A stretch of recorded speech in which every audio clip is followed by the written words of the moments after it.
నమస్కారం NSTV news కి స్వాగతం. నా పేరు సంధ్య. ముందుగా వార్తల్లోని ముఖ్యాంశాలు. కరీంనగర్ జిల్లా కేంద్రంలోని ప్రభుత్వ ఆసుపత్రి నుండి పిల్లల్ని ఎత్తుకు వెళ్తూ దొరికిపోయిన దొంగల ఉదాంతం మర్చిపోకముందే నిజామాబాద్ జిల్లా కేంద్రంలోని ప్రభుత్వ ఆసుపత్రిలో శుక్రవారం రాత్రి 3 ఏళ్ల బాలుడు కిడ్నాప్ కు గురి అయ్యాడు.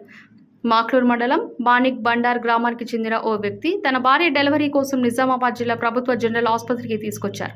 రాత్రి సమయంలో తన 3 ఏళ్ల కొడుకుతో ఆసుపత్రిలో కారిడార్లో నిద్రించి తెల్లవారుజామున నిద్ర లేచేసరికి తన 3 ఏళ్ల కొడుకు కనిపించలేదు. దీంతో పోలీసులకు సమాచారం అందించడంతో సీసీటీవీ ఫుటేజ్ ఆధారంగా విచారణ చేపట్టారు. పోలీసులు పూర్తి వివరాలు తెలియాల్సి ఉంది.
వెనక వాడగాడు వస్తాడు ఇప్పుడు మిస్టేక్